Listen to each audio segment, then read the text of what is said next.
Hey, what's going on, YouTube?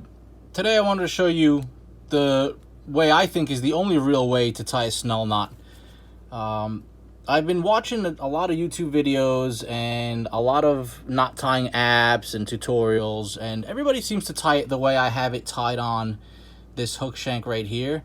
And to me, it's just not the ideal way to tie the snell. And the reason for that is, do you see how this one loop is kind of just exposed on the outside of all the other loops? That's how almost everybody I know ties the snell knot.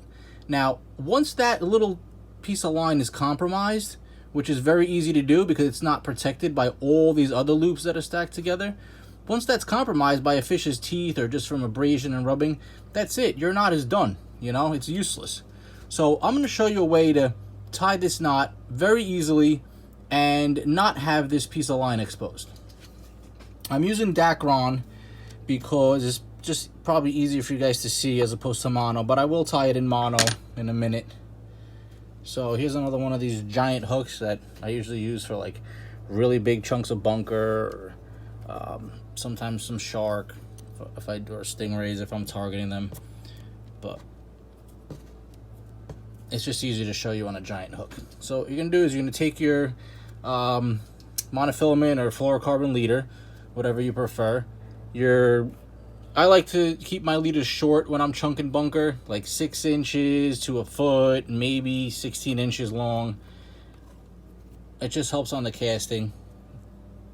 You get a little more distance, a little less helicoptering. So you're gonna take one tag end of your leader and you're gonna lay it on the hook shank like so. You're gonna take your other tag end and you're just gonna kind of form a loop, and you're gonna point it the other way along the hook shank, and you're gonna pinch them together. Now you're gonna take the piece of line that's not your tag end, and you're gonna make one wrap, keeping the tag end of the line on the hook shank. You're gonna make one wrap like so, and you're just gonna keep wrapping down below your first wrap. So 2, 3, 4, 5, 6, 7 or 8 wraps, 8, okay? You're gonna pinch everything together. And at this point, I would probably just lube this line up a little bit. I'm not gonna do that. And you're just gonna pull the tag end, pull it, until everything cinches down nicely. So now you have nothing exposed. Everything is on the inside. And you have all these loops protecting your snell knot. So they have to pretty much chew through, you know, all of them or 2 or 3 next to each other in order to compromise the knot. And then you're just going to take your tag end and you're just going to put it through the eye. And you're finished. Okay. Now, I see a lot of guys tying the snell knot, just one other point here, on a straight shank hook, so where the eye is straight, as opposed to the one I just tied on, which is offset. Okay, one's straight, one's offset. You actually don't have to tie a snell on a straight eyed hook, and ideally you should not, because you see how the line's kind of bending on here. So this little point of the line actually gets a lot more stress put on it, as opposed to the offset, which kind of runs straight through, okay? Nothing's really bent on the hook eye. So when you're fighting a big fish, sometimes this gets a little more compromised, and it actually fails here before anything else fails. So what I like to do with straight shank hooks is actually tie a polymer knot straight onto the eye. I don't need a snell knot. Actually, a snell knot, you can actually use a snell knot without actually putting it through the eye of the hook, like so. It will never ever pull out, ever, as long as there's some kind of eye here. And just a little history on the snell knot. The snell knot was actually invented for when they made hooks, you know, hundreds of years ago, without a loop on the end. All they did was kind of smash the metal or make like a round ball, like a blacksmith would make a round ball, and they would snell the knot. The knot was invented to just reach that point and stop. It never ever had a hole, because this was really hard to make back in the day.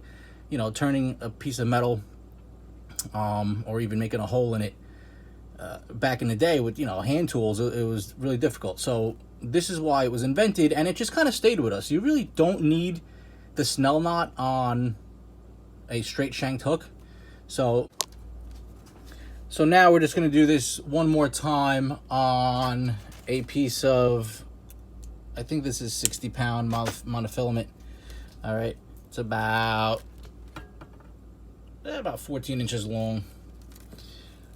So again, you're gonna take one tag end of the leader, you're gonna lay it on the hook shank, hold it down. You're going to take the other tag end and face it the other way on the hook shank, pointing up, pinch it down. You're gonna take the line that's not the tag end, and you're gonna start looping it around. One, and then down the hook shank, 2, 3, 4, 5, 6, 7, 8. You're gonna hold everything there with your thumb and your pointer finger. And at this point, I like to lube this up. And you're gonna take the tag end and you're just gonna pull all the way through.